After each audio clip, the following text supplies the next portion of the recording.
Hello, and welcome to Arts and Entertainment. With Chris and Randall. I'm Chris. I'm Randall. Welcome to the show.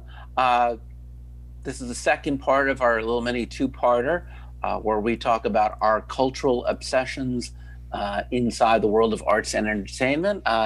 Today, it's my turn. Randall, do you know what my little obsession is? Yes, I do. Do you want to introduce it, Chris? Or I do want to introduce it. I was hoping you were going to say no, I don't, but how... well, look, I'm sorry. Well, we already talked about it before the show, Chris. That's very true. So, hey, audience, before we even get into this, as always, if this is your first time and you want to hear more of this show that you've never heard before, or you've been listening to the show in a while, you know we're pretty groovy, please like and subscribe, share, and comment. Tell us what an amazing job we are doing, or what a terrible job we are doing. And if you want, we'll even do a whole show dedicated to why you think we're terrible or wonderful, or some future subject that you are interested in us discussing. We're all about our listeners, for better or for worse. And Randall, if people do want to comment, where are some places they can comment? Well, our Facebook page is good. There's lively discussion on there sometimes. And check out our website, chrisandrandall.com. You can send us an email. We're on YouTube. Lots of places.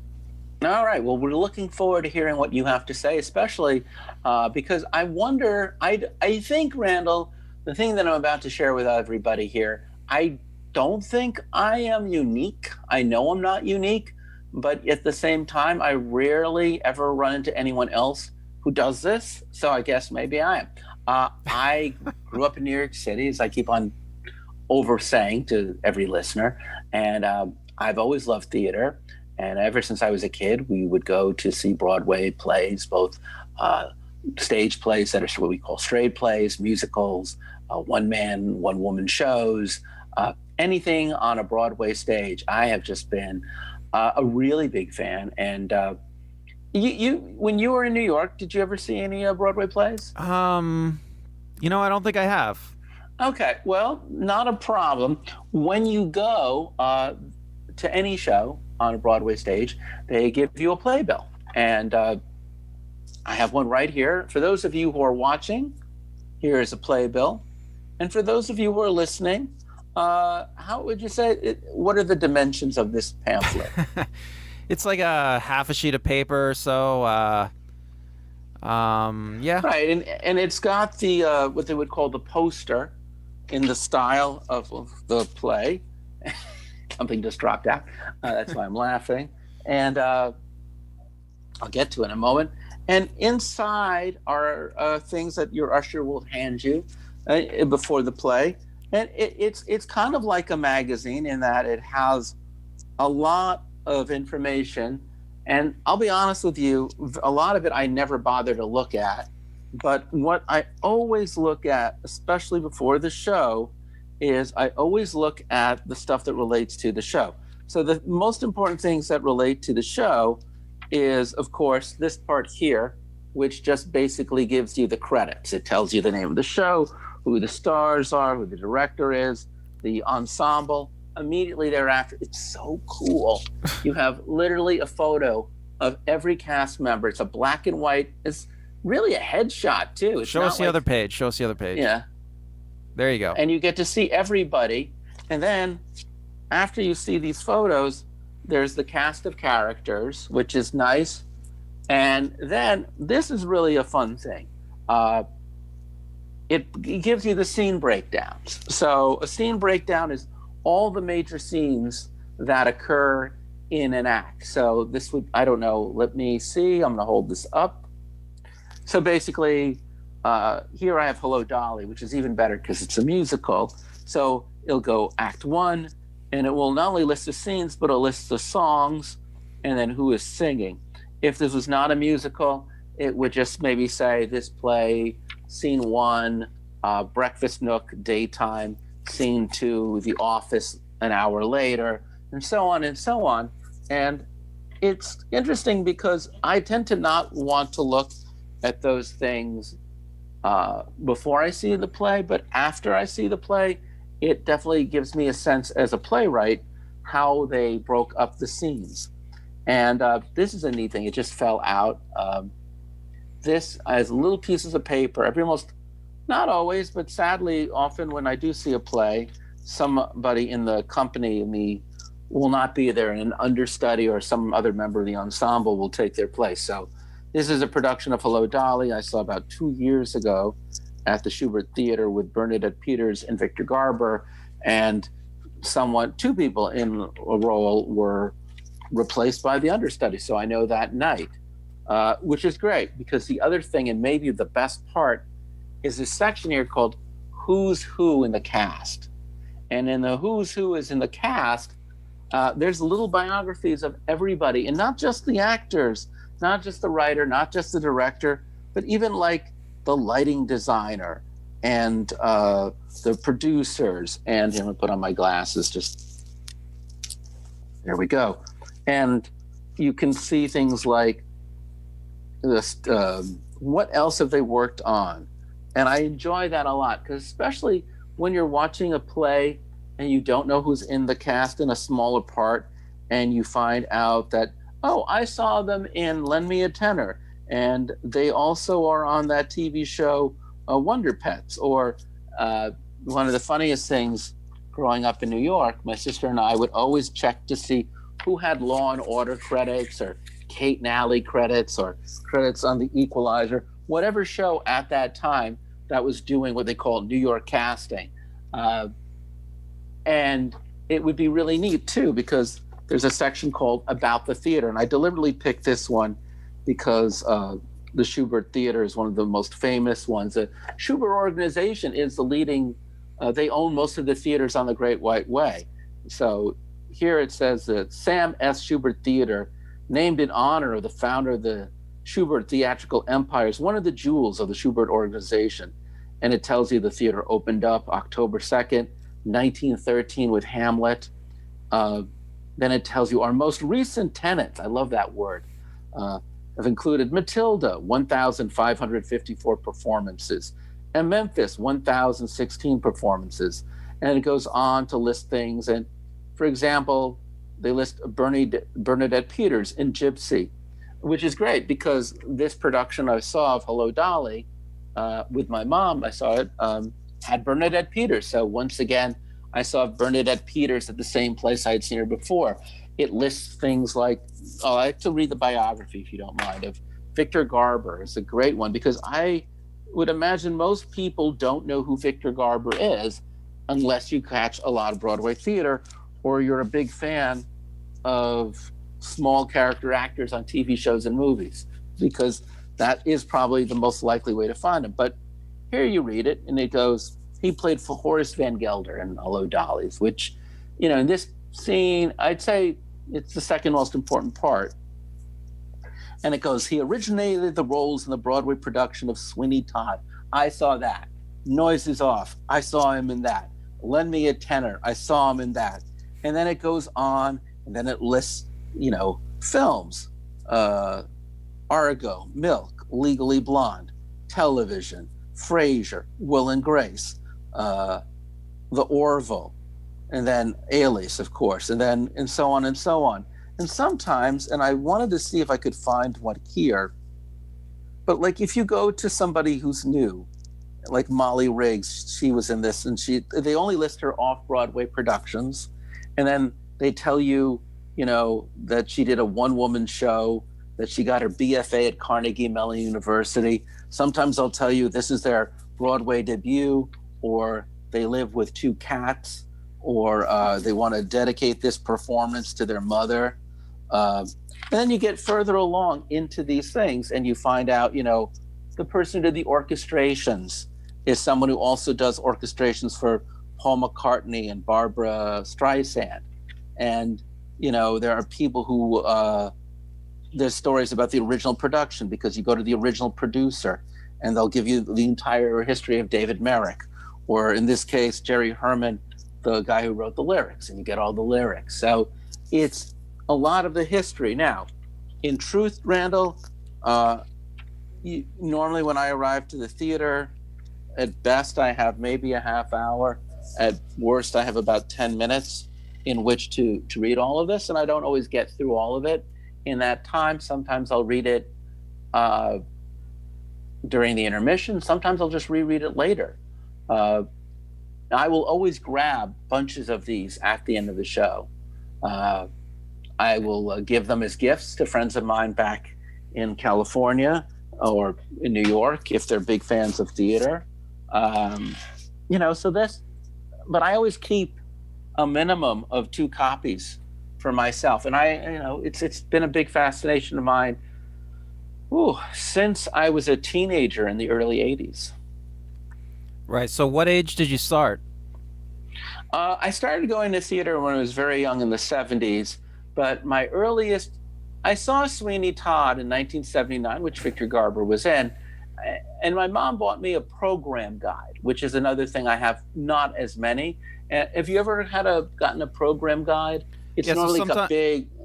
Go ahead. Yeah. So sometimes you go to the theater and the playbill you just went through, they give you that for free. They want everybody to have a playbill. Yeah. And it has advertising in it sometimes. But you're talking about sometimes you go to a show and it's a big show and they have like music concerts have this too. Sometimes they have like a nice big program that just has a lot of nice pictures in it. Interviews, background information. It's a lot of fun. So I think actually the first thing I ever got was that for Sweeney Todd, which I could do a whole other show on. But I remember, I think in 1982, I was maybe 16 at the time. I saw Athol Fugard's Master Harold in The Boys, which starred James Earl Jones, Lonnie Chapman, and a newcomer, a guy named Danny Glover. And I kept the program guide for that. I kept the playbill, and it's great too because I don't think Danny Glover has done much stage work, certainly not much Broadway theater. And this was just 2 years before he would end up doing Lethal Weapon. So it's quite a coup to have this as one of my earliest ones. But at that point, I normally catch a play for my birthday every year. I mean, it's not the only time I'll catch a play, but it's certainly one of the most consistent times I'll catch a play. And that's probably when I started doing that. So you always get a playbill and you don't always get the program guide? I rarely get the program guide. Every so often I will because they're expensive, and I often feel that, I don't know, I would actually, because they're expensive, and normally when I've gone to the theater, I've spent so much money already that I get cheap, and I'd rather not do that. It's terrible to admit to. So I know you like to have one pristine playbill. You told me this before. You like to have one pristine playbill and put it into like a comic book collector plastic sleeve. A plastic bag, yeah. And then I put it in a big translucent box stacked with all these other playbills. I don't have a lot, I don't think I have more than 50 playbills, because in fairness, I doubt in all my theater going I've seen more than 50 plays on Broadway. Though I have to admit, that's still a lot of plays. That's still at least one play a year or 2 plays a year. I've never bothered to actually sit and index them. I'll say I have a couple of playbills that were gifted to me by other people of plays I haven't seen. But I would say about 75, 80% of the playbills I have are for plays I have seen. And you usually read them at the play, but you told me you don't tend to go back too often and look at them. I'll look at them over the course of a couple of years. I don't look at them. In fact, the most common time for me to look at them is when I'm putting in a new playbill, because then I can pick up the old playbill, since I keep them in a box. And it's like this playbill here. It's dawned on me, this is from 2 years ago. This is from 2018. It seems so recently, but it's in great shape. But it's not. And in a way, a playbill is almost a souvenir, because the minute I hold that playbill in my hand, the memory of the experience comes back to me. You know, the story of this particular thing of Hello, Dolly was, it was a rainy day in New York City. I was visiting my mom. There was no good movies playing. We were on the Upper West Side having cookies at a place like a little French cafe. And it was early enough in the day. It was maybe like 1:30. We just didn't know what to do. And I said, "Do you want to go see if there's anything playing at the theater?" So we walked across the street to Lincoln Center, which has a TKST. And we just said, "You got anything for a matinee?" And they're like, "Yeah, we do." I said, "Well, whatever you have, it's a really great ticket for Hello, Dolly." We did not know, to be honest with you, who was in the lead. For some weird reason, I didn't think Bernadette Peters was going to be in the lead. I don't know why, but I was surprised that she was still in the lead. And we got the tickets and we hopped in a cab, and like literally less than 15 minutes later, we were at the theater, and we had like second row center seats. They were gorgeous. And we were always been big fans of Bernadette Peters, and we'd always been big fans of Victor Garber. And I remember my mom, who's an artist, loves set design and she loves costume design. And in the second act, when there is a lot of great numbers inside a restaurant, like the big Hello, Dolly scene, for example, that anyone who's ever seen even the movie knows, my mom loved these turn-of-the-century costumes and sets, and I did too. So in a way, the thing about theater is it's ephemeral. You only have the live experience in the time that you have it. So the souvenir, which is the playbill, triggers all these wonderful memories, if that makes any sense. Yeah. Could you, you remember you're telling me about meeting Angela Lansbury one time? Oh, yeah. And that's a great one because that's Sweeney Todd. So, that's the thing about theater is that as an audience member and as a performer, it's a moment in time that you're sharing. So, oh my God, 20 years ago, I was a women's shoe salesman here at Macy's Beverly Center. And that's a very expensive mall in a very expensive part of town. I just want to say, I remember you telling me it was a very lucrative job for you. Oh, it was very lucrative, very lucrative. And all sorts of people would come in. And I remember one day seeing this woman. She had her back to me, and she was wearing a beautiful white crepe suit. And this gentleman who was with her was wearing an ascot and a blazer, like he walked off the deck of a ship. They were like, I literally just said out loud, "You guys are the most elegant people I've ever seen at the Beverly Center." And the woman turns to me and says, "Oh, well, thank you so much. I just came from a funeral, so I guess you could say I'm dressed to kill." And then after she laughed and I laughed, she said, "Oh, that was terrible. I can't believe I said it." And I said, "You know what? I've heard you say worse. I saw you in Sweeney Todd." So for those of you who don't know Sweeney Todd, it takes place in London in the 19th century. The shortest version of the story is there's a barber and he cuts off the heads of his clients, which is kind of a weird business.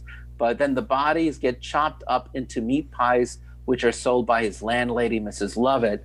And she played Mrs. Lovett. It was at the Uris Theater. I saw it. It ran from 1979 to 1980. She won a Tony for her performance. And when she had heard that I had seen her in it, she told her husband, and we spent maybe 15, 20 minutes talking about what was it like to work with Stephen Sondheim, the set, which was 3 stories and was a cyclorama. What was it like? She said that every night someone would get beaten and bloody during the performance. She said it reminded her of living in London during the Blitz. And she just was fortunate that she never got hit. And, people would come up to her as I was trying to sell her shoes, saying, "Oh, Angela Lansbury, I love you on Murder, She Wrote." And she was very polite about it, but she couldn't have given a crap about Murder, She Wrote. And I will say that anytime, and I've met a few actors in my life who I've seen on stage do theater, and they'll always stop to talk about that. Well, I just want to interject. Serious actors, most of them consider the stage as actual acting, and TV, camera acting is not really acting, right? I mean, that's a general sentiment that many actors have. I mean, you could honestly say that in some senses, this playbill is a lot like a baseball card. And, in a sense that live theater is like sport. So like, "Oh, Angela, I have your rookie card from when you played with the Oakland A's." Like, oh, that brings back your certain times, because that's kind of what it is. I mean, it is a play. You are a player. You are playing the role, just like a player and an athlete is playing a game. And I think for all parties involved, it's I saw you live, you saw me live, and the playbill, yeah, like a sports card, it lists your what else you've done, your background, your training, previous experiences, what led you to this point. Does it really inform your experience of the play? For me, yes, because I'm a playwright, I have a background in theater. So yeah, I do think that for me, knowing what are the works I've seen, if not just the performer, but the people who made the stage, the clothing the director has done, helps me see if there are any overwhelming trends in that particular work. Is this the best musical adaptation I've seen by Bartlett Sher? Is this the worst musical adaptation I've seen by Bartlett Sher? Did I like this choreographer he used in Fiddler? Is this choreographer he's using in Hello, Dolly, who was also the choreographer for South Pacific? I'm making this up. That may or not be true. How well do they work in this production? And it's the same thing if you were watching a baseball game. You're thinking about, given their previous plays for what other teams, what other games, what are they bringing to tonight's event? Well, stage acting is very much like, for an actor, it's very much like being an athlete, right? It takes skill and training and practice, and there's a lot of similarities. And a director is a lot like a coach. Oh yeah, I mean, I can totally see why you'd make the connection. Producers are like managers. Yeah, so you've come to the event to watch the spectacle, to watch the event. And it's interesting because at the end of the show, normally it's littered with playbills. So it's pretty easy to grab a couple. And also there's always a fresh stack. So I try to grab from the fresh stack that's normally in the back of one of the rows, so I don't even have to take the used ones. Yes, it's pretty easy to do. Yes, I've been to the theater here in LA, and I mean, most people will read the playbill before the show and then throw it away at the end. And people do sell these. You can buy them online. They're a collector's item. Even the ones that aren't autographed, which is 90% of my own, are not autographed. People will buy them. You have some autographed ones, right? I have a few, but not a lot. It's not to wait outside to get the artist to get them to sign it. It's a big ordeal. I've had a couple of times I've done it, but it's almost, I rarely do. I remember once standing out in the cold for Stephen Fry to do that, and Mark Rylance. It was a production of Twelfth Night, and I'm really glad because they're amazing actors and it was completely wonderful. But unless I'm going to the theater all by myself and the weather is just perfect, I won't do that. So it's not a necessity for my playbill collection. So you got autographs from both those gentlemen? Yes. And so what was that like? You stood outside in the back of I stood outside. It was actually a cold winter's night. Mark Rylance had one of those foldable bikes. I had him sign it. Stephen Fry, I got a photo with him as well. If you don't know who Stephen Fry or Mark Rylance are, you're stupid and you shouldn't be watching this show. Or, I'm sorry, I didn't mean to say that. You really should be watching this show. Mark Rylance has been in a lot of movies, but really you should see him in theater. He's in something right now, and I'm blanking on it. But he was in Bridge of Spies as the Russian agent. And Stephen Fry, I like him from Jeeves and Wooster, but he's been in a number of things. So you stood out in the back of the theater. Was there anybody else back there waiting for an autograph? Oh, a ton of people. There's always a ton of people. It's very rare. Only one or two times have I been able to wait back outside, and it was so stone cold that I actually was able to get one or two famous people. I can't remember now the names, which is terrible. They both came out, signed everybody's programs, and then got on their bicycles. Or they get into a limousine. It just depends. I once saw Glenn Close. I didn't even bother. She had on a mink coat. She signed like 3 autographs, got into her limousine, and took off. All right. Well, but the playbill, that is really the one thing that you're gifted with. And I'm really there. If my house went on fire, that would certainly be one of the things I would try to gather under my arms and run out of the house with. Hey, are you like me? Do you collect playbills? Do you think I'm weird? Do you think I'm wonderful? What's your favorite playbill? This is a great time to share with us. Do you think me a weirdo for this now, Randall? No. I mean, I have a few playbills from plays. I mean, I just threw them in my giant general file. I mean, I started throwing them away. Well, you told me that you have the playbills for everything you did with IO. Well, I used to work on the show called Big News, and then it turned into Top Story. And yeah, I have all the very cheap playbills we made for that show. I made some of the original ones. Yeah, I kept all of those. I mean, I worked on the show, so I don't know. I just kept them all. Weird. I have a lot of things where plays I've done and shows I've been as a performer. I've kept almost none of them. So, I've tried anything I was a performer in or worked on. Yeah, I tried to keep them. That is interesting. So for you, the stuff that you've worked on is what you keep. For me, the stuff that I went to is what I keep. Well, what a dichotomy between the two of us. This ran a little longer than I had hoped, so I want to thank everyone for bearing with us. We'll probably return to the regular format after this episode, but hey, we probably will try this again another time.